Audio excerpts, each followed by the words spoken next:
Beleza. Então, agora boa noite oficial a todos. Preciso de ajuda do pessoal que já está acostumado comigo, sabe que eu tenho meus lapsos de memória, né? O que estávamos conversando na nossa última aula?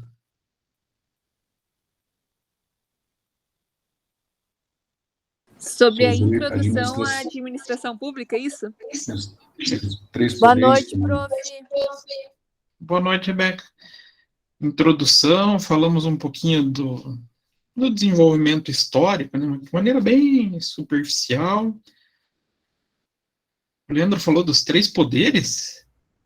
Do legislativo, executivo, judiciário.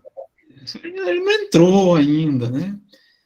A gente começou falando... A gente só A gente falou das formas de governo, né? Tanto a parte boa, a parte considerada boa parte e boa foi rápido, né? Diga-se de passagem.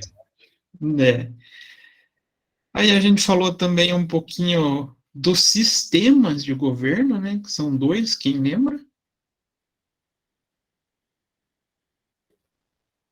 Que até a gente usou. Monarquia, autarquia, presidencialismo também, não foi? Na verdade, sistemas são presidencialismo e parlamentarismo, né?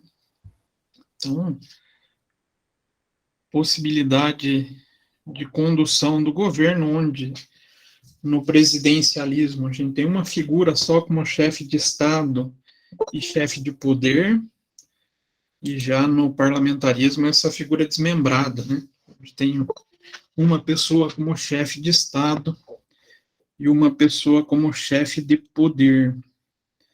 Tudo isso visando uma melhor condução do processo de gestão pública. E, em consequência também dessa melhor gestão, a gente tem uma outra separação dentro das democracias, principalmente, né? Apesar que quem não é democracia fala que tem essa separação, mas de maneira duvidosa, mas a democracia em si, ela funciona muito bem, que é o que o Leandro tinha comentado ali, a divisão dos poderes. Então, hoje a gente vai falar um pouquinho melhor dessa divisão dos poderes, também de maneira superficial, já que a gente não pretende explorar o sistema político brasileiro, né? Mas sim a gestão, então a gente vai falar funções de cada um, quem é responsável pelo quê. E nessa sequência, nessa responsabilidade, a gente também vai puxar um pouquinho de princípios da administração pública. Quais são os princípios que regem a gestão pública? Então, vamos compartilhar aqui com vocês.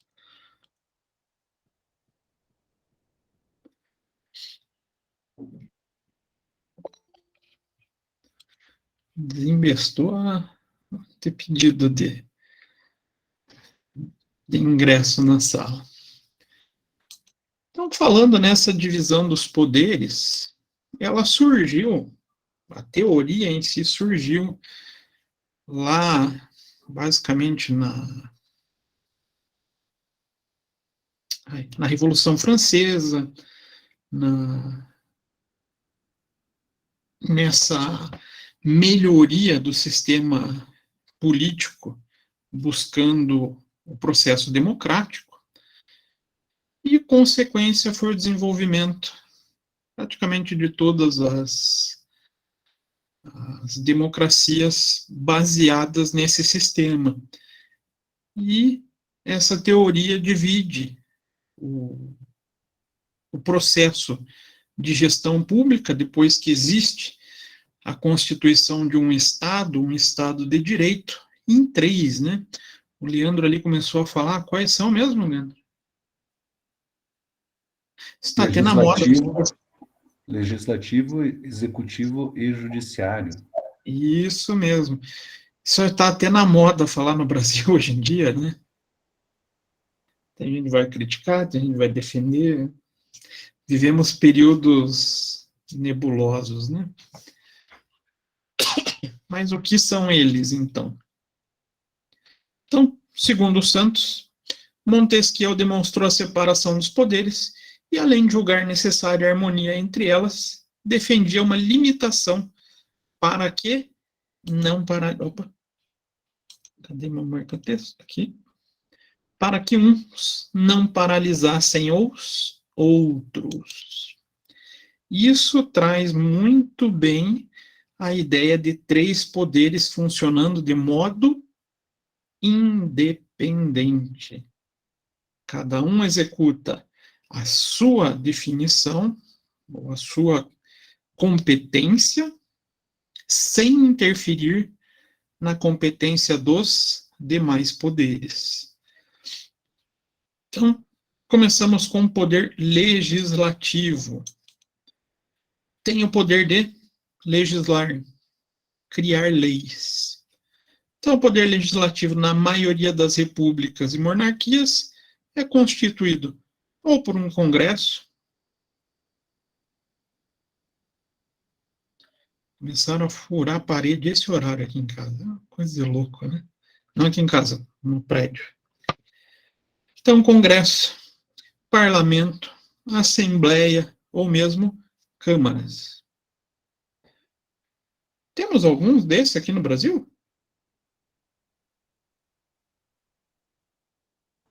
Câmara Temos e todos, né? Congresso, né? A gente só não tem um. Parlamento. Esse cara, né? Ele seria o substituto do Congresso. Congresso é de onde? Qual esfera? Federal. Federal. Assembleia. Esse é do estadual. Acaba tendo peso no estadual, mas tem a gente pode falar que a Assembleia também é federal. A gente costuma chamar de Congresso, né? E câmaras? Vereadores. Municipal. Vereadores. Uhum. Então, além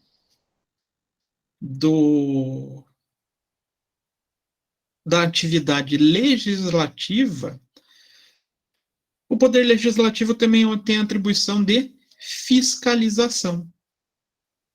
Fiscalizar quem?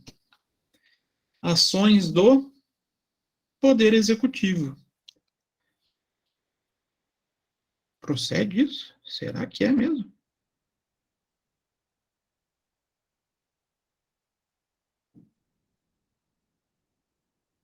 Procede, né?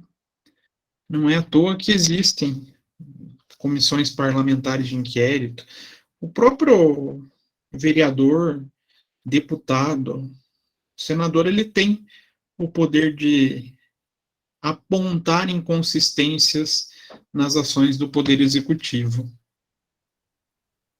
Então, as leis são elaboradas de forma abstrata, geral e impessoal. Por quê? São feitas para todas as pessoas. Ou pelo menos deveriam, né? E não devem atender a interesses ou casos individuais. Funciona bem isso? Então. Veja bem. A grande maioria das leis conseguem seguir isso, né? Ah, infelizmente, quem atua hoje no poder legislativo muitas vezes não tem conhecimento suficiente para fazer esse processo legislativo, né?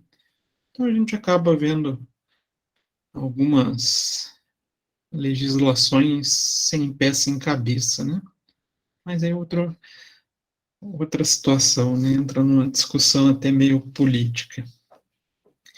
Então, o poder legislativo é o poder símbolo do regime democrático representativo.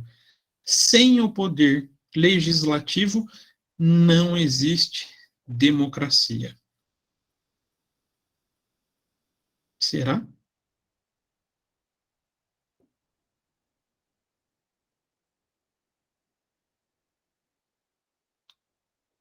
a essência da democracia é que exista um poder legislativo realmente independente. Aí existem as falsas democracias, onde o poder legislativo é controlado, né? Mas o poder legislativo, sim, tem essa função, tem esse poder dentro do regime democrático, né? E a amplitude e diversidade da representação dos diversos segmentos do parlamento faz esse parlamento uma verdadeira síntese da sociedade.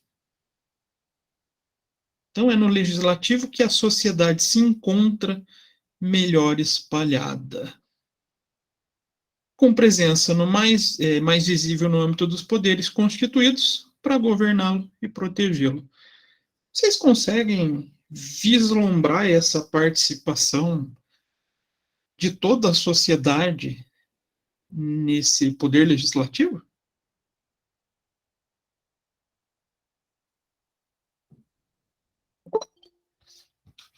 Obrigado pela participação da plateia. Claro, a gente vai ter segmentos, setores, classes sociais com menos participação, que até são chamadas de minorias nesse processo, né? E classes com mais participação, com uma maior capacidade de organização e às vezes até com constituição de bancadas. Mas vamos pegar o geral. A gente tem representante do agronegócio hoje, lá no Congresso Nacional? É possível, né, professor? Tem até a bancada do agronegócio. Um grupo de congressistas voltados às pautas desse segmento. Mulheres tem? Também? Também, inclusive, daí pegando o nacional, tem até a bancada feminina. Aqui na Câmara Municipal aqui de Curitiba, está ampliando essa participação, né? Não sei se vocês já escutaram essa notícia, estão buscando constituir a bancada feminina também. Pessoas sérias? Poucas. É que daí ali no meio, né? tem de tudo, né, gente? E a política no Brasil é um caso muito sui generis, né? Muito à parte. Mas essa representação a gente consegue ver, até pela forma com que eles são eleitos. Agora, a seriedade no Brasil é bem discutível, né? Tem representação de segmentos religiosos? Também. A gente tem representantes da área católica, da área evangélica, de religiões afro, de maneira muito menor, mas tem. A gente tem até representantes, e é pior, né? Para esse ano já está prevendo um aumento muito grande.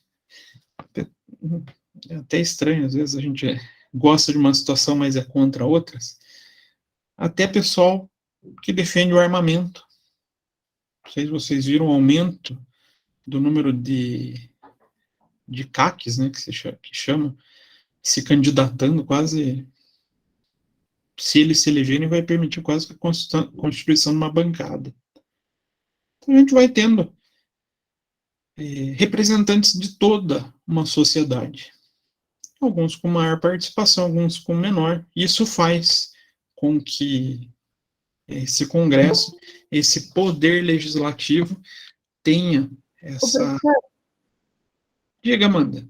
Eu não sei se você falou, eu acabei de voltar para o banheiro, mas essa bancada é para quê? Digamos que uma bancada de pessoas a favor do armamento, é para quê? Buscar atingir, buscar legislar a favor dos interesses desse grupo.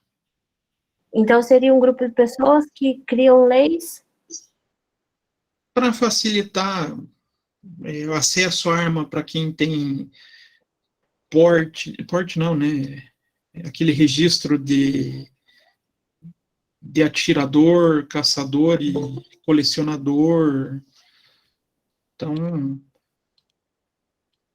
é uma forma de se organizar dentro desse poder legislativo para facilitar legislar a favor desse grupo Professor, eleito. tem a ver a questão das bancadas com seus projetos, porque eles negociam, né, aprovar um projeto aqui, outro projeto ali, né, interesses. Eu preciso aprovar um projeto para, por exemplo, da arma.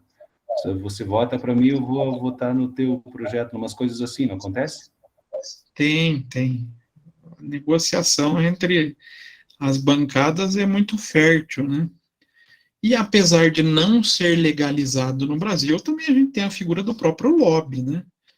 Que daí são pessoas de fora do Congresso que têm o relacionamento com esses congressistas. Nos Estados Unidos isso é legal, acho que é engraçado, né?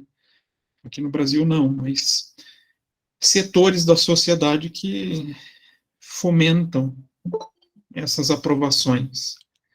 E por incrível que pareça, o lobby da indústria de armamento é muito forte aqui no Brasil. Não só no Brasil, né? No mundo inteiro. Então, por essa razão, a história do poder legislativo encontra-se no centro da história de um país. Então, qualquer país que se denomine uma república sempre vai ter esse poder legislativo como protagonista do processo de gestão da área pública, né? Inclusive com o poder de destinação das verbas, né? E a gente tem o segundo poder, o executivo. Então, o poder executivo compete à gestão de ações e recursos visando o bem comum, visando o bem social. É quem tem a responsabilidade por administrar o bem público. Ele é o responsável por gerir os recursos em prol da comunidade. Então, quem mantém uma escola? Depende da categoria da escola. Se ela for municipal, a secretaria municipal, né? No caso de educação municipal. Se ela for estadual, o governo estadual. Isso? Perfeito. E dentro dessas hierarquias, ela está em qual poder? Executivo. No executivo. Então, o legislativo, ele não é que não se mete, né? Porque acaba se metendo por causa da destinação das verbas, da aprovação do orçamento anual. Mas quem realmente faz a manutenção pelas atividades da população é o executivo. Então, vocês podem ver que a gente encontra essas prestações de serviço nas 3 esferas. A Jéssica falou de 2 para a escola, né? Será que tem educação no federal também? É para ter, né? Ah, tem. Melhorou muito, eu acho. Não agora.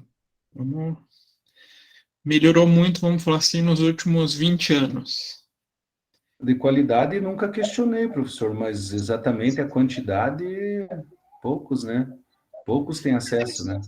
Ah, sim, ainda é pouco. A gente hoje, por exemplo, é uma questão que a gente sempre percebeu. Hoje você vai, por exemplo, durante a aula numa faculdade estadual ou federal, você não consegue estacionar seu carro perto porque todos os alunos estão de carro, né? Quero entender que uma melhor preparação aí antes do vestibular, tal, isso proporciona isso. Mas enfim. Mas aumentou muito. Se vocês olhassem há 20 anos atrás, a gente tinha pouquíssimas, uma quantidade muito menor ainda, de vagas de ensino superior. Ah, mas aumentou com a figura das escolas técnicas, com com os institutos federais, As faculdades particulares hoje absorvem, eu acho que a maioria disso, a não? maioria. Uhum. Isso ainda é uma deficiência, né? Ainda necessita ampliação, mas existe. Que, por outro lado, também é uma oportunidade, né? Não deixa de ser uma oportunidade. Antes não tínhamos nem as particulares, assim, né? Acessíveis. E já foi melhor, né? Se vocês pararem para pensar, o acesso até a financiamento educacional era melhor. Agora não está mais tão bom assim. E uma, interessante, Leandro, você falou dos estacionamentos. Quando a gente faz mestrado, doutorado, se for na federal, geralmente a gente vai ter algumas aulas durante o dia. Quase todas. E o prédio que eu ia ter aula era o mesmo prédio que tem medicina da federal. Você via assim a piazada de 20 anos, 22 anos, indo embora de carro importado. E a Além, gente, né, professor, eu não sei como é que chama essas disciplinas onde você tem de manhã, tá, o curso de manhã, tarde e à noite, não proporciona, não deixa a pessoa trabalhar, né? No caso, a gente que precisa não consegue. não consegue. Eles dizem que tem uma lógica nisso, tá? Eu não sei falar se é verdade ou não, mas quanto maior o risco da profissão em relação à vida, maior eles prezam a dedicação do aluno por estudo. Por isso que medicina é período integral. Mas é estranho a gente ver só o pessoal de carrão importado Professor, saindo. mas eu acho que letras também, né? Não é um curso blá, mas letras também, acho que ele tem umas de manhã, tarde, à noite, se eu não me engano. Tem. Mas aí faz parte da maluquice de federal. Federal tem coisas que a gente não entende. Parece que é para dificultar mesmo, né? Para as pessoas, assim, você não serve, tchau. Mas tem áreas que é, por exemplo, voltado totalmente à noite, né? Administração, contábeis, economias, basicamente noite. Então varia muito, até de política de departamento. É complicado. Então, outra área, saúde. Quem faz a manutenção, sem entrar no mérito se é bom ou ruim, de hospitais, postos de saúde, poder legislativo ou executivo? O executivo, embora isso esteja na legislação, não? Sobre o direito da escola, saúde, segurança pública. Isso. Inclusive de quem deve fornecer. Só que quem tem essa competência de gerir o recurso vai para o executivo. Amanda, você ia comentar? Não, professor, eu só falei que era executivo, daí eu e ele falamos junto. Ah, não, tranquilo. Então, por isso, quando falamos em administração pública, a primeira coisa que a gente tem a pensar é o quê? Poder executivo. A maior parte da prestação de serviço para a gente vem prefeitura, governo de estado, governo federal.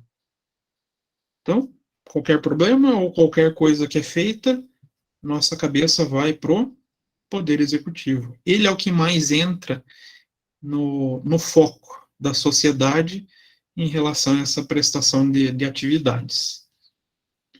Então, ele é o poder que tem maior destaque, com maior volume de recursos, já que precisa muito recurso para manter essas atividades, e o maior número de funcionários, buscando atingir, então, esses propósitos, né?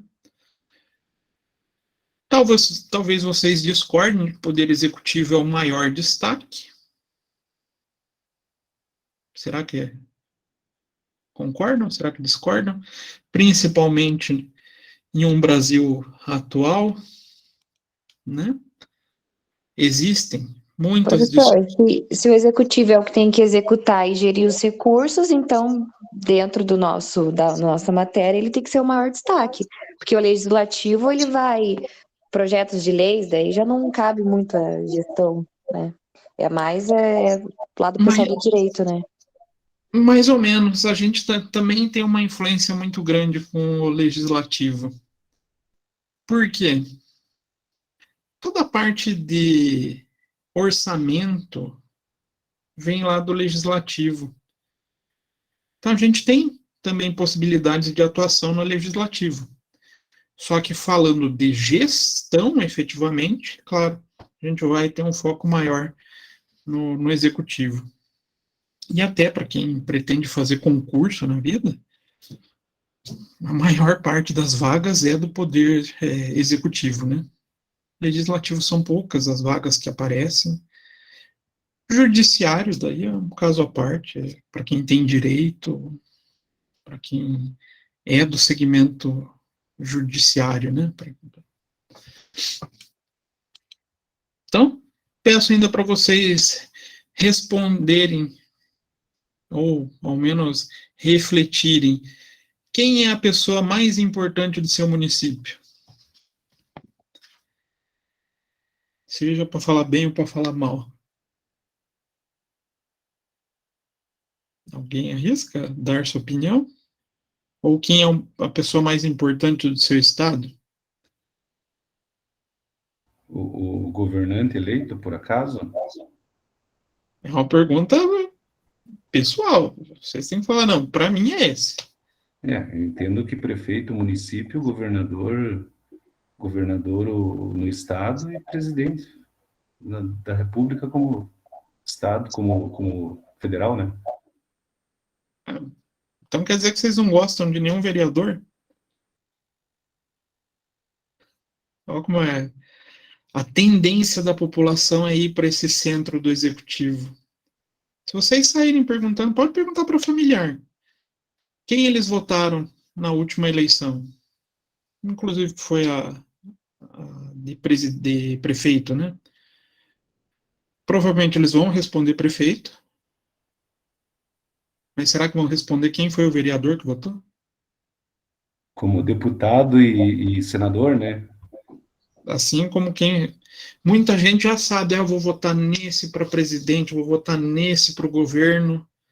Aí se perguntarem quem é o teu senador, a pessoa nem lembra quem são os candidatos. E o pior, a quem é o seu candidato a deputado federal? Também não lembra. Olha como a gente tende a ter essa visão do poder executivo de uma maneira que se sobressai às demais, né? Então, uma grande população pode não conhecer todos os vereadores e piorou, né? Conhecer o juiz da cidade. Mas certamente vai conhecer o prefeito. Isso não tenham dúvida. Então, assim como a pessoa mais conhecida de um país acaba sendo, seja para o lado bom, seja para o lado ruim, o presidente. Então, a gente tem 3 principais nomes que a gente deixa em foco dentro desse poder executivo. Então, na administração pública, algumas normas são criadas especificamente visando a gestão e controle das atividades administrativas do governo. E no caso do Brasil, qual que é essa lei? Lei de responsabilidade fiscal, que estabelece limite. Ele caracteriza a improbidade lá, professor? Tem os crimes de improbidade administrativa. Eu só vou pedir um trabalho para vocês. Que envolve também os princípios. É bacana. Bacana. Ih, lá vem. Por que, Jéssica? É bacana. Eu, pelo menos, eu acho interessante essa parte de conhecer quais são esses crimes de improbidade para a gente conseguir vislumbrar, puxa, será que essa pessoa que está dirigindo a minha cidade segue a lei? Será que ela não faz nada de errado? A maioria da população não conhece os crimes, né? Então, ali, na lei de responsabilidade, estabelece limite para os gastos públicos e prevê responsabilização do gestor. E o terceiro poder, poder judiciário. É o que mais está nos noticiários ultimamente, né? Eu não sei porquê, mas No Brasil, ultimamente, não dá para entender nada, né? Mas ele é o poder que tem o objetivo de julgar, fazer a justiça. Então, ele está vinculado a administrar, resolver, dirimir conflitos de interesse, ou julgamento dos atos do poder legislativo e do poder executivo em relação a cumprimento das normas. Professor, do executivo eu até compreendo, mas como é que o poder judiciário vai julgar o poder legislativo? Tem como, gente? Se baseando na Constituição, nas normas, estatutos? Principalmente na Constituição. E por que que isso acontece? Então a gente está lá no Congresso e a gente quer decidir um determinado projeto de lei. Esse projeto de lei não vai poder ser aprovado, na verdade ele nem deve ir à discussão, né? Se ele ferir alguma competência, alguma atribuição, por exemplo, da Constituição. Mas foi aprovado. É possível o questionamento público da constitucionalidade dessa lei, se ela não fere nenhuma outra legislação de hierarquia superior. Então, sim, o Poder Judiciário ele também pode legislar não, né? Julgar atitudes, atos provenientes do Executivo, mas também do Legislativo. Então, o Poder Judiciário compete o poder de julgar conflitos que surjam no país em face das leis elaboradas pelo Poder Judiciário. Então, Poder Legislativo cria a lei, né? Mas quem aplica? Poder Judiciário. Então, cabe ao Poder Judiciário aplicar a lei. E, lembrando, lei geralmente é genérica e impessoal. Então, é um caso específico que envolva algumas pessoas em um conflito qualquer e decidir de forma sempre isenta e imparcial quem tem razão, baseado nessa legislação. Então, o processo judicial é o modo no qual o Poder Judiciário exerce essa função de solução de conflitos. Então, para resolver esses conflitos, o Poder Judiciário se utiliza dessas leis criadas no Poder Legislativo, além dos costumes vigentes de cada uma da sociedade, no caso da nossa sociedade, e da jurisprudência. Então, um conjunto de decisões já existentes, já consolidadas dentro do próprio Poder Judiciário. Então, a gente tem um conjunto de diretrizes que levam os entes do Poder Judiciário à forma de resolução dos litígios. Aí eu pergunto para vocês, desses três poderes, qual é o mais importante? O judiciário? Todos. Todos. Todos. Eles têm igual importância para o bom funcionamento de um Estado, de um governo. Então, o Estado, para ser considerado bom, todos os três poderes têm a sua importância, cumprem a sua função e sem interferência de um em outro. Então, aqui tem um quadro definido pelo Silva, onde ele traz as funções, tanto principais quanto acessórias, em relação a cada um desses poderes. O legislativo tem como função principal normativo, então, definição de legislações, e acessórias, ele tem função administrativa, judicativa e de controle interno.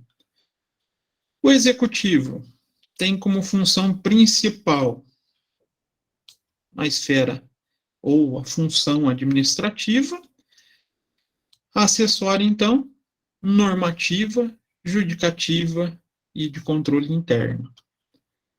Reparem que esses elementos eles vão transitando entre o que é principal e o que é de cada um. E o judiciário tem como poder principal a judicativa, função judicativa, e a acessória, administrativa, normativa e controle interno. Professor, por que eles se repetem, principalmente nas acessórias? Todos os entes têm poder de legislar até o seu limite. Então, por exemplo, uma prefeitura tem como legislar? Olha, ano passado, em forma de decreto, eles conseguiram legislar, né? Consegue. Limitado, o decreto tem um poder jurídico limitado, mas serve. Presidente tem o poder de legislar?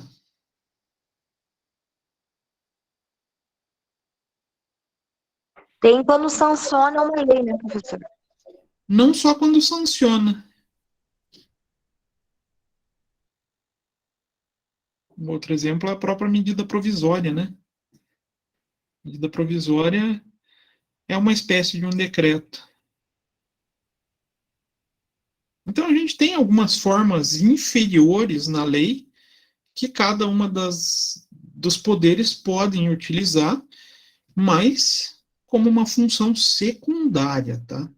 Eu acho que, por exemplo, professor, um exemplo, 2019 corria uma lei que foi aprovada para os MEIs, por exemplo, que agora, a partir de tal lei, resolução, se eu não me engano, 56, eles são isentos de emissão de alvará, dependendo das regras do município. Então, tipo, o governo federal legislou isso, só que tem a limitação, que a pessoa que colocar lá no MEI, por exemplo, as atividades, ela tem que obrigatoriamente recorrer à prefeitura do município para descobrir se teria alguma exigência daquele município. Isso feito, geralmente, até por ato administrativo, pode ser feito, e é uma legislação dentro da esfera executiva também, né? Só que o importante dessa figura, desse entendimento da teoria dos três poderes, é se focar no papel principal, na função predominante.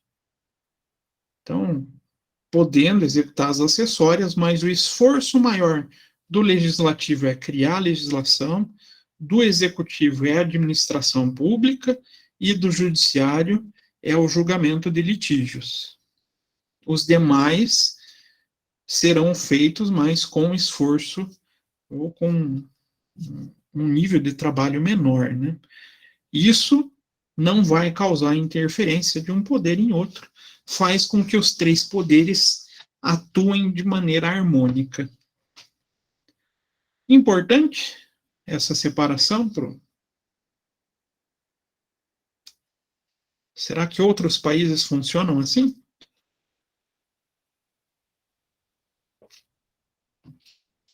Praticamente todas as democracias adotam essa teoria.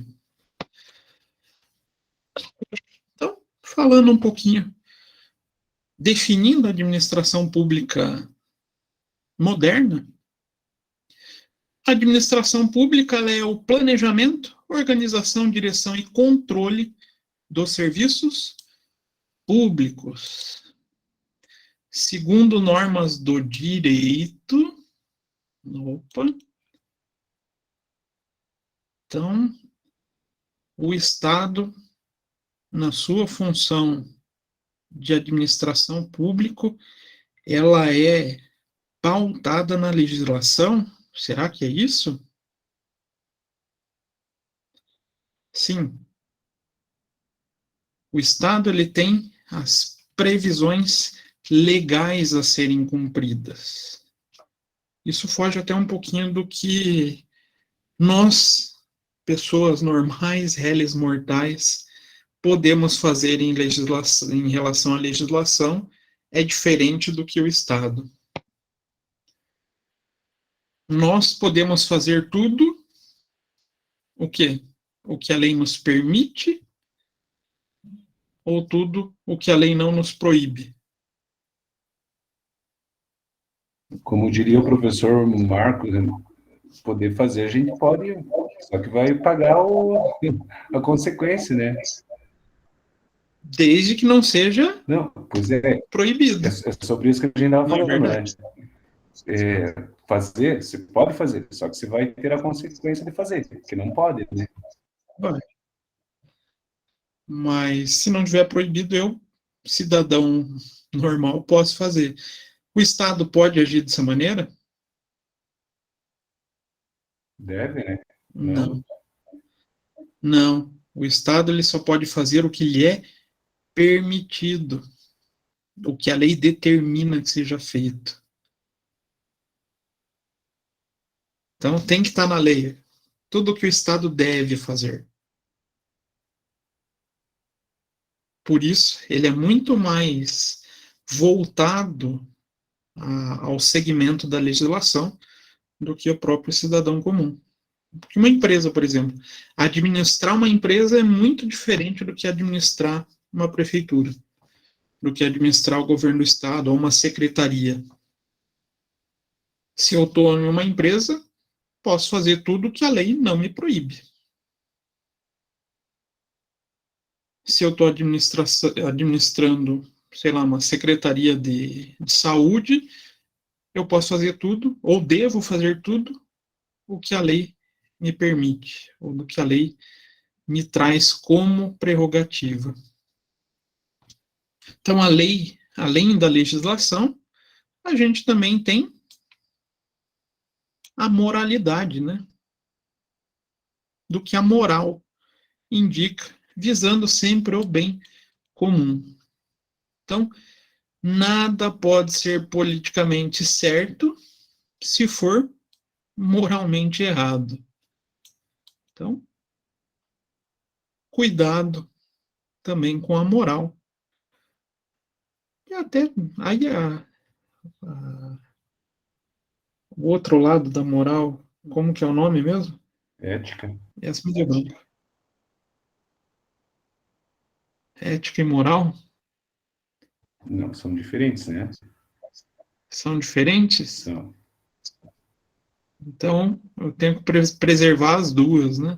Para o bom andamento do serviço público, a gente preserva as duas. E L. Lopes define a administração pública desse modo. A administração pública é todo o aparelhamento do Estado preordenado à realização de seus serviços, visando a satisfação das necessidades coletivas. Então, a administração pública é realmente um aparelhamento do Estado, visando realizar os serviços? A constituição de toda a estrutura pública é ou não? Isso não sou eu que disse, é o L. Meirelles. Será que eu consigo prestar um serviço de saúde se eu não montar e gerir, por exemplo, um hospital público? Não consigo, né? Então, esse conceito ele vem de encontro com o que é precedente não, né? O que é definido como funcionamento do serviço público. Então, Então, quando se fala em aparelhamento do Estado, automaticamente imaginamos a estrutura do Estado voltado a atendimento de tarefas essenciais, visando o bem da população. Então, é a organização definida pelo governo que, através de prestação de seus serviços, busca o atendimento da população e o atendimento das expectativas de quem colocou o administrador público. Vocês enxergam desse modo?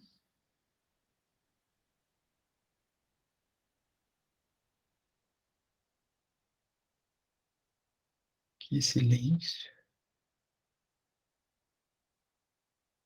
E cuidado, aparelhamento, quando a gente fala em estrutura, não é só estrutura física, tá? É uma estrutura plena para ser administrada, uma estrutura plena de funcionamento. E às vezes a gente vê processos falhos em alguma desses segmentos. Vocês lembram quando eu passei o plano de ensino? A gente fala de controles internos, até marketing do setor público, gestão de pessoas. Então, para fazer um bom aparelhamento do Estado, não adianta só construir um belo hospital lindo e maravilhoso, né? O que eu vou ter que me preocupar? Tem mais coisas? Mais elementos?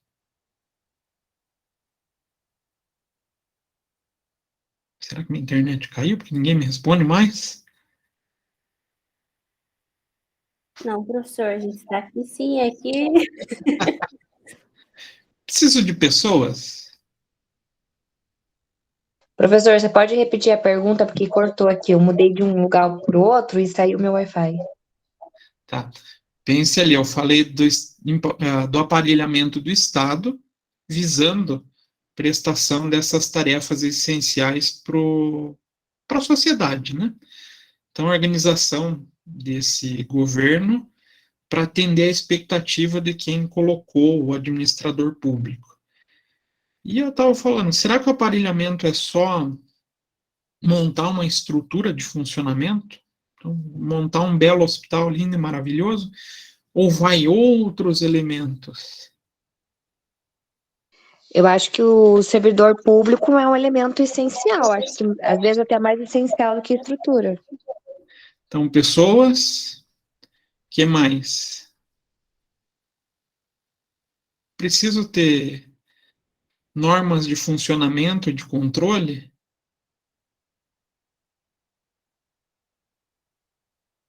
Preciso também, né?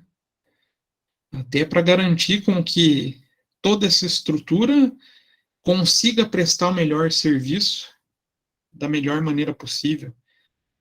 E a fiscalização, né? Para que a fiscalização? Para verificar se estão fazendo conforme a norma estabelecida.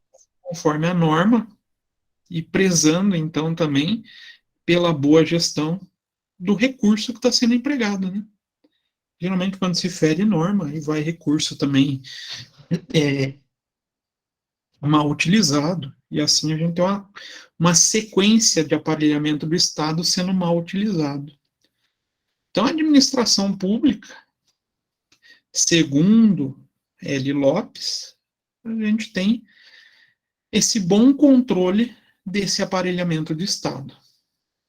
E que não é nada fácil, né? Pelo menos, e eu acho, nas poucas experiências que eu tive de contato bruto com gestão pública, algo muito complexo. Eu tenho muito contato, não, né? Eu tenho contato com controles de hospital, né? Principalmente prestação de contas de SUS, prestação de contas de recurso, auditorias. Tudo isso envolve muito também meu trabalho de processo pericial, e a gente vê que todo esse processo é extremamente delicado e complexo. Mas tudo é possível melhorar, né? Então, entende-se por aparelhamento do Estado a administração pública em sentido amplo, ou seja, a estrutura organizacional do Estado, os seus 3 poderes, os 3 níveis de governo. Então, o aparelhamento do Estado é constituído pelo governo, isto é, pela cúpula dirigente dos 3 poderes, por corpo de funcionamento, por funcionários, e também pela força militar. Isso se torna a estrutura do Estado, o aparelhamento do Estado. E será que preciso ter zelo, atenção nesse controle desse aparelhamento e no funcionamento desse aparelhamento? Preciso, né? Previsto, inclusive pela Constituição, que são os princípios da gestão pública. Então, o Estado, por sua vez, é mais abrangente que o aparelho, porque compreende adicionalmente o sistema constitucional legal que regula a população nos limites do território, do nível de poder. Então, o Estado é a organização burocrática que tem, inclusive, o monopólio da violência legal. E é o aparelho que tem poder de legislar, tributar a população de um determinado território. Com todas essas competências, com todas essas responsabilidades, a gente tem essa necessidade dos princípios e também dos crimes, né, da lei de responsabilidade e dos crimes de responsabilidade. Então, a administração sempre vai estar em constante mudança, e por isso o administrador público, estando no poder, quer acomodação, desconhece a sua administração. Concordam com isso? Isso, no meu ponto de vista, apesar que está nos livros de gestão pública, de administração pública, eu acho que vale para qualquer administrador. Administrador acomodado tem sucesso? Conhece o seu processo de gestão? Não. Não? Certeza, Jéssica? Professor, pessoa acomodada não vai para lugar nenhum. Perfeito.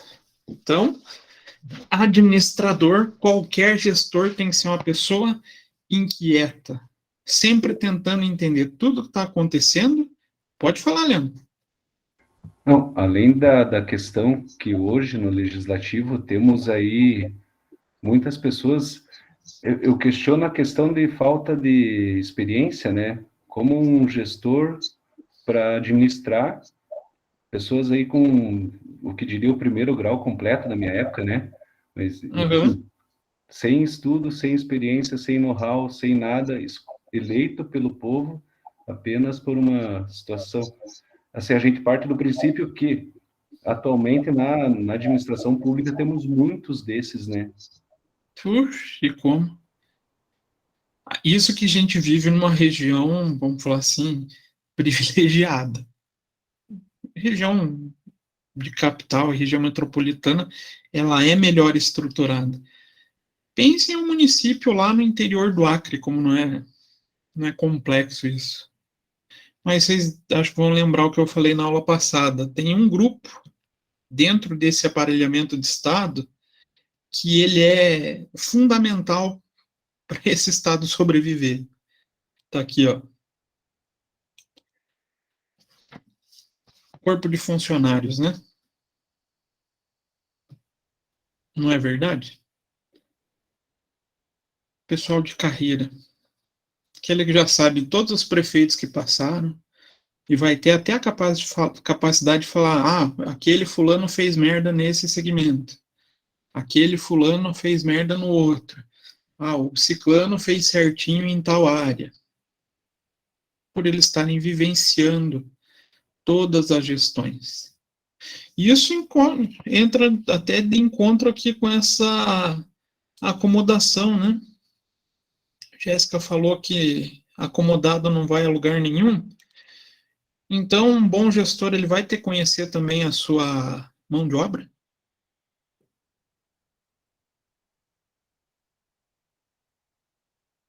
Professor, volte o processo do pensamento aí que eu não entendi. Ó, eu estava ali falando da importância do corpo de funcionários. Então, entra prefeito, o prefeito às vezes é o João sem braço, que tem o primeiro grau, sabe fazer porcaria nenhuma, sai prefeito, entra outro, sai, entra. Quem que garante todo esse funcionamento do Estado, pelo menos numa condição mínima? Os funcionários, né? Não é o prefeito. O prefeito é só uma imagem ali, bem dizendo. Ele pode ser útil. Ele pode ser uma pessoa importante.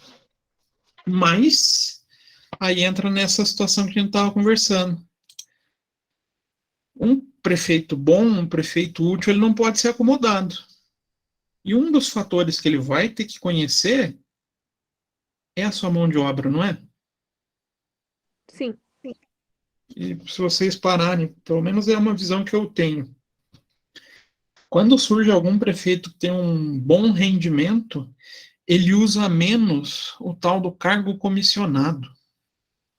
Todo mundo sabe o que é o cargo comissionado? Sim, são os que eles levam lá, né? São os que eles nomeiam. Uhum. E muitas vezes o tal do comissionado não é um especialista em alguma coisa, né? Exatamente. O professor, um exemplo disso, de um cargo comissionado é? Vamos falar. Um assessor de vereador. Assessor de vereador é comissionado. O próprio assessor de prefeito. O secretário do administrador, né, regional também é comissionado, né? O próprio secretário de alguma, por exemplo, secretário de educação, muitas vezes ele é comissionado sendo funcionário da Secretaria de Educação, mas nada impede que o prefeito coloque alguém que ele quer lá. Alguém que nunca mexeu com educação. Geralmente está relacionado a cargos de chefia, né? A Jéssica deve saber bem como que é lá na prefeitura, Jéssica. Depende do que você quer saber. Tem muita chefia de cargo de comissionado que é de fora lá? Como que é? Tem, inclusive chegou uma de Fortaleza hoje lá. E isso é um dos grandes problemas. E quando a pessoa ela tem mais conhecimento, qual que é a tendência? Se ela quiser realmente ser um bom gestor, ela pode usar o próprio corpo de funcionário para tirar esses comissionados, né? Fora os cargos comissionados que ninguém conhece, né? Esses cargos fantasmas aí. Esses já são casos mais à parte, né? São casos bem peculiares.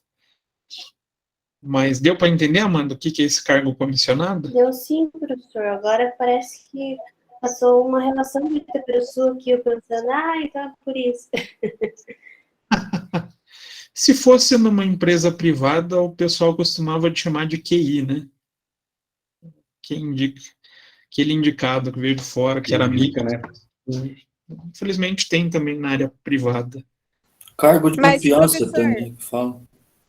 É o cargo de confiança, Wagner. Diga, Jéssica. Mas, professor, eu já estava conversando sobre isso com um auditor lá. Ele estava conversando comigo sobre um concurso que muito provável que vai acontecer, que é com o QI. Com o famoso. E com certeza. Daí ele falou assim, se você tiver esse contato aqui e esse aqui, você pode conseguir isso aí. Eu fiquei tipo, como assim, cara? Dele, não, apenas você pode. Gente, chega a assustar, né? É uma coisa que... Sim. Não acredito. No Brasil, não acredito, Jéssica. Rapaz. Nunca vi. Não existe corrupção no Brasil. Eu falo, mas eu escuto cada coisa da minha irmã também. Minha irmã é funcionária do IML. Olha, Nossa, minha vontade era ir lá conhecer.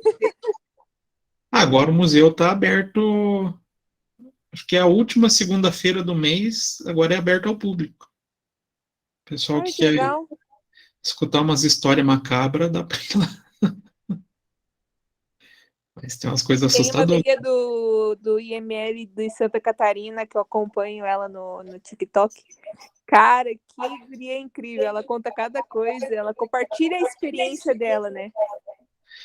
A da minha irmã, assim, não é tanto que ela é do financeiro, ela é responsável pelo financeiro do IML. Mas ela já está, acho que 15 anos no IML, já passou por tudo lá. Então, conhece de fio a pavio aquele negócio. Mas é interessante. O museu é muito interessante. Tem muita coisa estranha que acontece na sociedade. Então, voltando lá. A gente vive em tempos que muitos são os problemas. A gente percebe isso, né? Cada vez mais surgem necessidades da sociedade e cada vez mais é maior a necessidade da população. E muitos se deixam vencer pelos problemas e perdem a oportunidade de trabalhar em prol da melhoria e às vezes até conseguir desenvolver uma boa carreira na área política, fazendo um bom papel de administrador público. Então, nesses problemas de mais dificuldade, é o momento que a população mais espera do trabalho do administrador público. Aí é que a gente estava falando lá da necessidade de princípios para se trabalhar como administrador, a gente tem lá na Constituição Federal o artigo 37. Então, ele rege os princípios da administração pública, que são legalidade, impessoalidade, moralidade, publicidade e eficiência. Isso nos explícitos dentro do artigo 37. E a gente tem outros princípios que também devem ser seguidos pela administração pública que estão diluídos nessa Constituição, que é a isonomia, supremacia do interesse público, presunção de legitimidade, autoexecutoriedade, autotutela e hierarquia. Então, passando para esses princípios, todos os gestores públicos na condição de agente público devem pautar as suas ações nesse princípio, ou nesses princípios, descritos tanto no artigo 37, quanto na própria Constituição, estão em outros pontos, como no próprio artigo 5º, para conseguir fazer um bom processo da administração pública. Então, o primeiro princípio básico é importante na organização do Estado brasileiro. É o princípio da democracia, conforme a gente tem no início da Constituição Federal. A República Federativa do Brasil, formada pela união indissolúvel dos estados e municípios e do Distrito Federal, constitui-se no Estado Democrático de Direito e tem como fundamento a soberania, a cidadania, a dignidade da pessoa humana, os valores sociais do trabalho e da livre iniciativa e o pluralismo político. E lá no parágrafo único, todo poder emana do povo, que o exerce por meio dos representantes eleitos, ou diretamente nos termos da Constituição. Começa-se, então, pensando como primeiro princípio a democracia. E eu não imaginei que ia dar um quiprocó tão grande que falar no primeiro princípio hoje ia ser a pauta dos noticiários do dia, né? Não sei se vocês acompanharam o que está acontecendo hoje. Depende, tá acontecendo tanta coisa, professor, que olha. Alguma Não, coisa mas- referente ao movimento separatista? Não. Em relação à democracia. Em Ah, relação a ao carta voto, aberta da democracia. Uhum, que está dando maior quiprocó. Estão achando que é uma coisa pessoal pro Bolsonaro. Estão achando que é uma coisa do PT. Nunca que o PT ia conseguir juntar Febraban, Fecomércio e Central Sindical, CUT, a Uni, para assinar um negócio, né? Então, coisas estranhas, né? Brasil 2022 é algo que exige nervos fortes, né? Mas tudo bem. Então, Mas professor, pessoas que não têm conhecimento da Constituição, né? Que acham que tudo envolve política, e não é isso, né? não é A isso. nossa Constituição não é partidária. É completamente partidária e a democracia, ela é baseada nesse pluralismo político. Então, a gente tem, é que o Brasil está vivendo um surto de polaridade, né? Fanatismo. De fanatismo. Fanatismo é uma palavra melhor. Primeiro princípio do bom administrador é a democracia. E daí a gente traz 5 princípios expressos lá no artigo 37. Legalidade, moralidade, impessoalidade, publicidade e eficiência. Esse último introduzido pela emenda constitucional 19. Fora aqueles que estão difusos, né? Então, a gente tem esse mapinha aqui. E para aquele pessoal que quer concurso, dá para pensar em uma palavrinha para decorar esses 5 princípios? É limpe, né? Limpe. Então, limpe, legalidade. L do legalidade, I do impessoalidade, M do moralidade, P do publicidade e o E da eficiência. Tudo isso formam esses princípios da administração previstos no artigo 37. Isso é bem para o pessoal que gosta de pensar em concurso, né? Então, a legalidade, que princípio é esse? É o princípio que estabelece a completa submissão da administração às leis e às normas de modo geral. É o que eu estava falando ali atrás, né? Enquanto nós, mortais, podemos fazer tudo o que a lei não nos proíbe, então, se a lei não falar que é proibido, problema meu, se eu fizer ou não. Aí, igual o Leandro falou lá do professor Marcos, né? Se eu quiser também fazer o proibido, o problema é meu, aí só que eu vou arcar com a consequência. Mas, para o cidadão, é a não proibição. A administração pública é o contrário. Ela só pode fazer o que a lei permite, o que a lei determina. Então, a legalidade faz com que o administrador possa fazer desde que esteja previsto em lei. Tranquilo a legalidade? Sim. Bom exemplo. Vou aumentar o... É difícil não entrar nessas esferas políticas, mas vou aumentar o Auxílio Brasil para R$ 600. Posso fazer? Acho que não, né? Tem toda uma questão, cálculos. Além dos cálculos, tá aqui, ó. A lei tem que me permitir. Daí que a gente vai pagar a lei. Não entendi, Amanda, picotou. Aí que a gente vai pagar a lei. Aí que vai. Nossa. Olha, diminuiu o leite.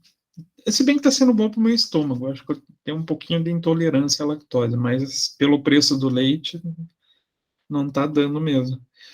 Mas. Então, vocês podem ver que para aumentar esses R$ 600, para R$ 600, teve todo um trâmite de aprovação de lei para permitir esse auxílio, né? Moralidade. Eu acho que esse é um dos que o pessoal mais esquece, mas tudo bem. O agente público, o agente político deve servir a administração com honestidade. Diga, Leandro. Só vi seu microfone. Procedendo no exercício de funções sem aproveitar os poderes ou facilidades dela decorrentes em proveito pessoal ou de outro em que queira favorecer. Parece até uma sacanagem esse princípio, não parece? Dá a impressão que no Brasil falam: não siga o princípio da moralidade. Mas o agente público e o agente político no exercício da função deve prezar pela honestidade, sem se prevalecer dos seus poderes, das prerrogativas de função, para dar proveito ou para conseguir benefício para ninguém, né? E o pior, a gente vê, desde os cargos mais baixos da administração pública até o mais alto cargo da administração pública brasileira, que vira e mexe acaba ferindo esse princípio. Escândalos, né? Em todas as esferas e tamanhos e proporções, né? Às vezes pode até ser alguma coisa que não seja um escândalo. Às vezes até pequenos atos podem ferir esse princípio. Eu lembro que a Jéssica falou na semana passada que tinha uma pessoa lá na prefeitura tentando um relatório de pendências e não era mais a responsável legal. Lembra, Jéssica? Sim. Se fosse algum conhecido... Não existe essa questão de compartilhar informação para conhecido. A legislação informa, você tem que proteger os dados da pessoa que está ali, sim. Mas será que todos os agentes, vamos falar agente fiscal, do Brasil pensam desse modo? No Brasil eu não posso responder, mas no município sim. Esse que é o problema. Sempre pode ter um ou outro que vai ali, puxa, é meu amigo, vou dar um jeitinho. Acontece, não acontece? Ou está na fila para conseguir uma consulta de uma determinada especialidade e a pessoa que trabalha na central de agendamento é parente. Às vezes ela pode acabar fazendo um pequeno desvio de conduta. O que ela fez? Feriu o princípio da moralidade. Ela, dentro do exercício desse princípio, deveria eu vou seguir exatamente a lista e você vai aguardar quando chegar a sua vez. Mas, né, felizmente, pessoas e pessoas nesse Brasil afora, algumas agem de maneira imoral.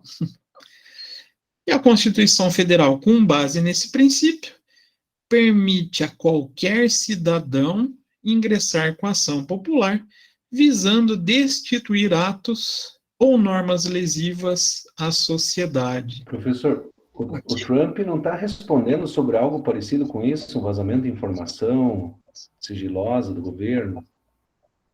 Na verdade, ele tanto destruiu documentos quanto levou para casa, né? Pois é, eu vi isso.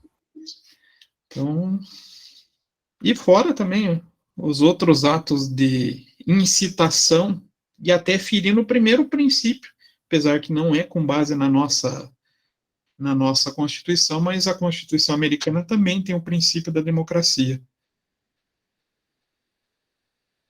Agora eu pergunto para vocês, todo cidadão pode entrar com essa ação popular. Então, alguém fez algo de errado e eu quero fazer com que esse ato seja desfeito. Será que todo cidadão sabe fazer isso? Muito certo que não. Na verdade, acho que nem os advogados. Advogados, nem todos, né? Também tem muito E advogado ruim. mesmo que tente, eu acredito que vai encontrar barreiras no próprio sistema, né? 1 milhão de empecilhos para o trâmite, mas a legislação prevê. Então, está lá no artigo 5º, qualquer cidadão é parte legítima para propor ação popular que vise a anular ato lesivo ao patrimônio público ou de entidade que o Estado participe, a moralidade administrativa. Então, a Constituição dá poder para qualquer um questionar. O difícil é conhecimento para isso e o acesso às vias para fazer esse questionamento, né? Mas esse princípio aqui eu acho que já devia vir da ética e da constituição moral de cada indivíduo, né? A impessoalidade significa que a administração deve tratar todos os administrados sem discriminações benéficas ou prejudiciais, sem favoritismo, sem perseguições, simpatias ou animosidades pessoais, ou discriminação por diferenças pessoais, políticas ou até mesmo ideológicas. Ou seja, todos são iguais no acesso ao processo de gestão pública, no acesso aos serviços e atividades públicas. Será que existe desvio de conduta aqui também? Às vezes, alguns são mais impessoais que outros, né? Mas, teoricamente, a gente deveria ou deve tratar todos de maneira igual. A pessoa insiste muito, né? Digamos assim, eu acho, na minha opinião, que se você vai lá na farmácia do postinho, aí você é meu tio, aí eu te dou lá, se pede 3 cartelas de paracetamol, se me pede 2 a mais, eu vou te dar. Agora, se tem uma senhorinha ali que eu sei que, né, nunca vi na minha vida nem mais alta e nem mais pequena, eu vou dar o que tá pedindo no receituário e pronto. Acabou e eu não posso dar mais. E isso eu acho que é um caso que existe mais em relação a remédio, mas em outras coisas. Eita, vários outros segmentos. Inúmeros. Até para coisas que a gente acha ruim, principalmente os homens ali. O próprio serviço militar. Teve alguém aqui na sala que quis servir e não conseguiu?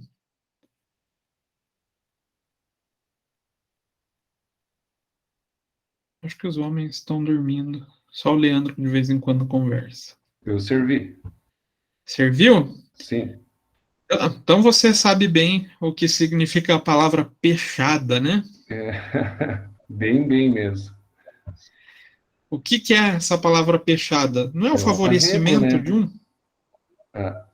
O contrário da impessoalidade, né, no caso.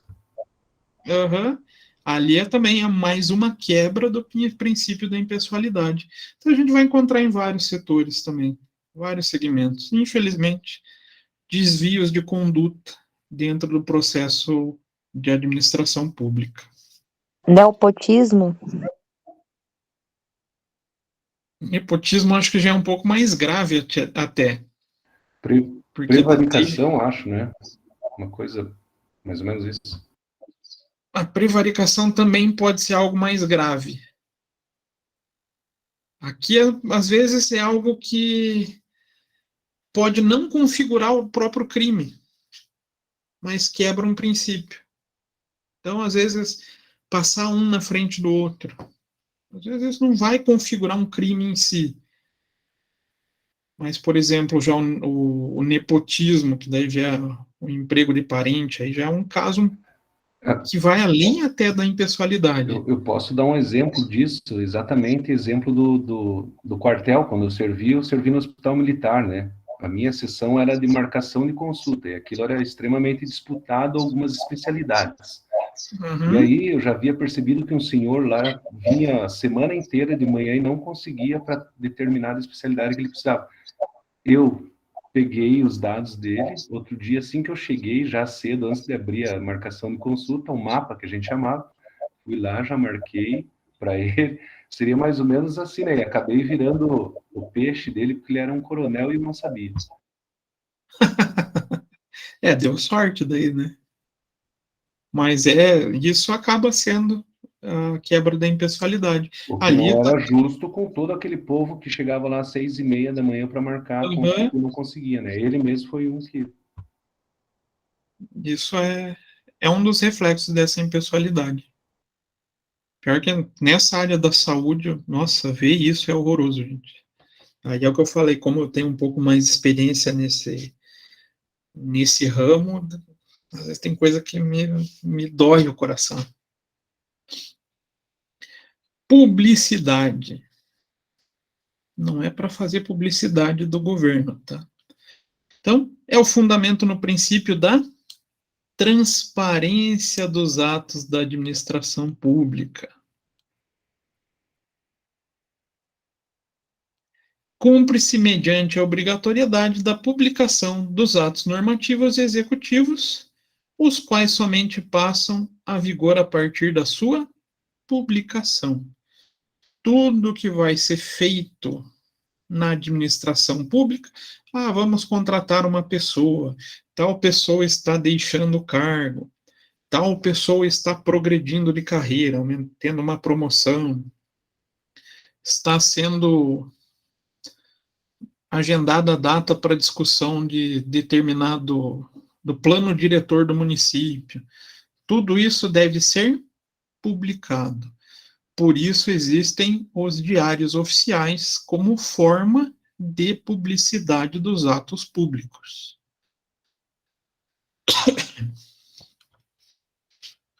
E a eficiência, então esse princípio foi introduzido na reforma administrativa lá em 98. Ele não é um conceito jurídico, mas um conceito econômico da administração pública. Significa que a administração deve fazer o melhor com os recursos financeiros que possui. Então, significa também que a administração deve utilizar muito bem os recursos públicos, no qual ela é apenas gestora. Eficiência. Para um administrador do setor privado, vem quase implícito, né, na mente da pessoa. Ou não? Vocês, como futuros administradores, vocês sempre vão buscar fazer o melhor por menos, não vão? É o que aponta, né? Será que isso funciona para o setor público? Deveria, mas creio eu que não, né? Depende muito do gestor, né? Tem gestor que tenta. Tem gestor que não. Mas o princípio da eficiência vem reforçar essa necessidade. Então, como gestor público, você tem que fazer o melhor com aquele recurso que está disponível. Fazer o mais com menos, né? É engraçado, né? Quando que isso entrou como princípio público? 98. Aqui já tinha que ter vindo lá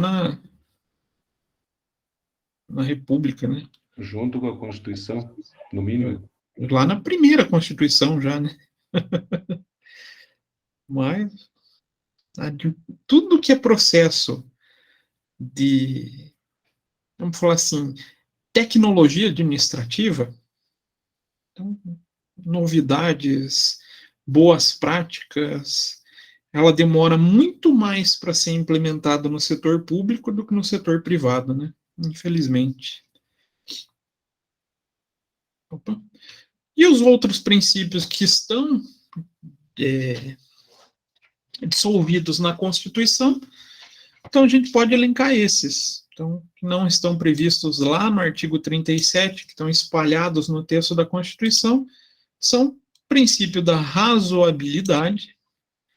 Então, ela se baseia no fato de que o administrador público, dentro do seu poder discricionário de atuar, deve obedecer critérios aceitáveis, dentro de um ponto de vista lógico e racional, utilizando bom senso, evitando ato com base em paixões e emoções, excentricidades ou mesmo critérios pessoais. Essa razoabilidade, essa visão lógica, racional, de bom senso, deve definir que os atos beneficiem quem?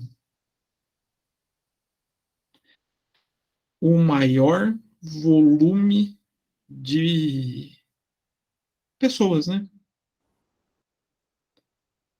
Então, não faz sentido, pelo princípio da razoabilidade, alocar recursos que vão beneficiar apenas um determinado segmento, sabendo que outros podem ser prejudicados por esse ato.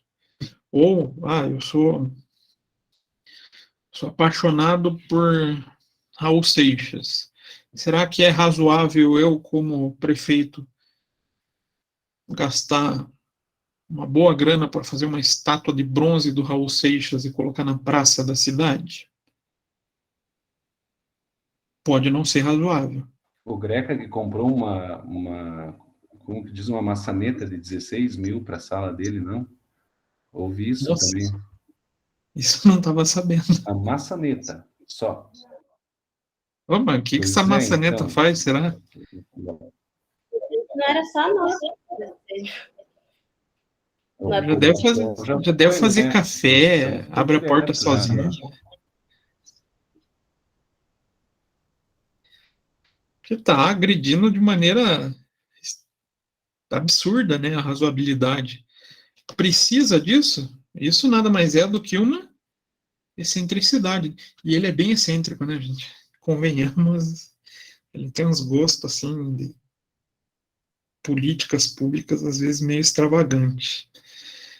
Então, o bom administrador evita esse tipo de conduta. Deve se pautar ali na racionalidade em termos de benefícios para a população como um todo. Poxa, com 16 mil de uma maçaneta, às vezes ele conseguia reformar todo um setor, né? Mas tudo bem. Princípio da proporcionalidade. Então, significa que os atos praticados pelo administrador devem ser na mesma proporção da finalidade a que se propõe. Então, deve haver uma relação de equivalência do objeto. Olha lá, o Leandro, até eu vou ter que ver isso daí depois, Leandro. Professor, ninguém mais aguenta barulho de reforma dentro daquela prefeitura. Ninguém. Só isso que eu queria esclarecer. Mas por quê? Não, agora inventaram de colocar um círculo de não sei o que lá no primeiro andar, que tem o subsolo, aí tem o primeiro andar, né? Aí é o térreo, na verdade, subsolo, térreo. Aí no térreo, eu não sei o que vai ter naquela porra, mas estavam explodindo coisa lá e arrastando e ajustando e não sei o que. Pra nada, é um espaço vazio. A razoabilidade vai pro espaço, né? Nossa, faz tanto tempo que eu não vou lá na prefeitura de Curitiba. 12 pares de 5. Gente, que fechadura é essa de 5? Maçaneta de bronze em formato de pinhão. Desnecessário, né? Ele falava que era exagero do... Como é que era o nome dele? Do Fruit colocar uma bicicleta na frente da prefeitura, agora ele vai lá e coloca um pinhão. Maçaneta de pinhão. Cada coisa que a gente vê aqui é deixar a gente maluco, né? Até me perdi aqui. Então, deve haver uma relação de equivalência entre o objeto do ato administrativo e o motivo que deu causa para esse ato. Princípio da motivação. Então, o fundamento desse princípio reside no fato de que a administração deve justificar todo o ato que ele adota. Gostaria de ver justificativa para uma maçaneta de pinhão. Então, tudo que se faz dentro da administração pública deve ser pautada por uma justificativa e, claro, vai ser pautado na proporcionalidade, na razoabilidade e nos 5 princípios do artigo 37. Princípio da supremacia do interesse público em relação a particular. Esse, então, deveria ser, né, um dos mais importantes princípios da administração pública. Então, as ações devem ser sempre em defesa do todo, da sociedade, do coletivo. E ela não é autônoma, não é livre de seus atos. Todos os seus atos devem visar esse bem comum, sem direcionamentos, sem privilégios, sem agradar ou gregos ou troianos, né? Então, acho que ali a maçaneta de pinhão não prevaleceu o interesse público, né? Acho que o recurso podia ter sido melhor alocado. Esses são os princípios da administração pública. Dúvidas? Perguntas? Questões? Deixa eu aparecer aqui para vocês de volta. Nada, tudo. Claro, esse é um tema muito complexo da gente falar, né?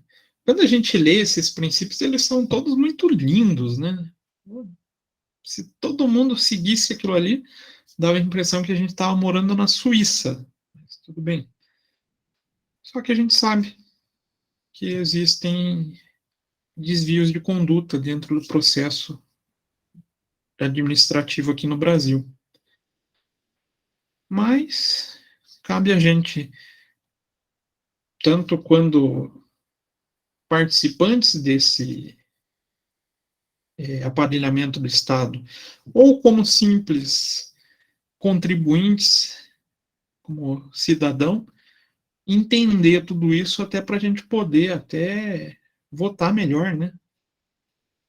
A gente às vezes vota de maneira inconsequente, principalmente quando vai para o poder legislativo. A gente bota umas pessoas lá que uns tiririca da vida.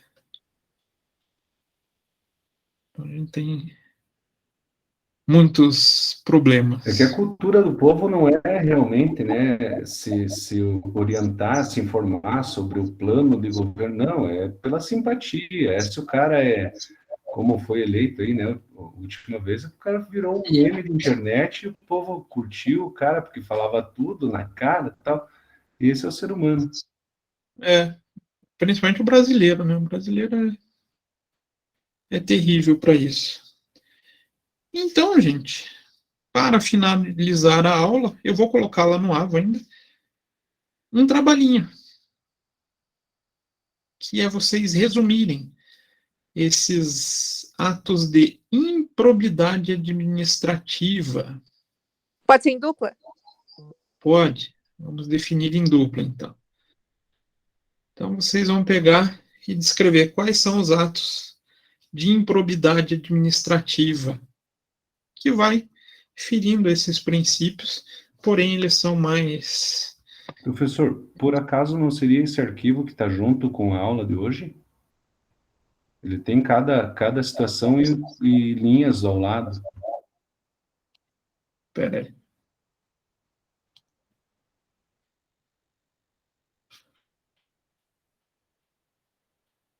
Eu não lembro qual foi o arquivo que eu coloquei. E hoje tem uma questão de frequência, tá, pessoal?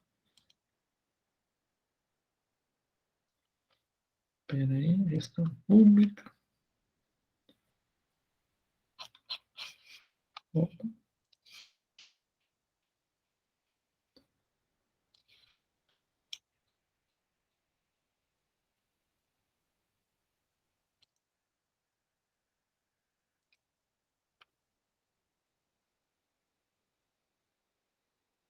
Ali eu coloquei só os 2 slides. Será que é? Só que em PDF. Professor, para quando é a entrega desse trabalho? Para a semana que vem. Não é para vocês desmembrarem, fazerem algo. É para fazer um resumo sobre a improbidade administrativa, tá? Professor, pode falar de novo para mim mandar no grupo, por favor? A gente um pode risco. adicionar do celular? Não sei se eu adicionei, não lembro. Não me adicionaram. Mas pode? Pode. Ah, tá bom então. Aí eu escrevo lá e depois adiciono o professor. Tá bom. É um resumo sobre a improbidade administrativa.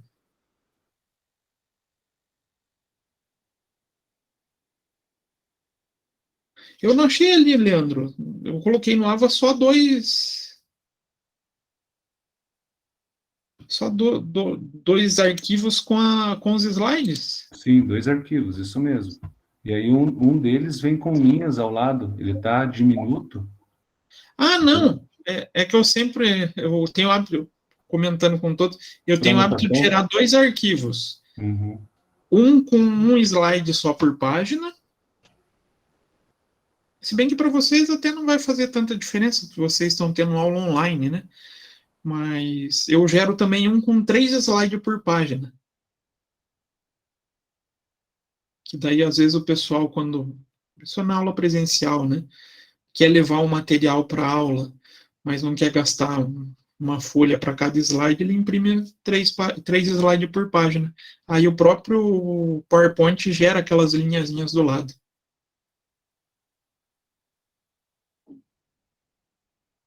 Mas então, eu ainda vou postar ali o trabalho para vocês, e daí tem a questãozinha de frequência lá para vocês responderem.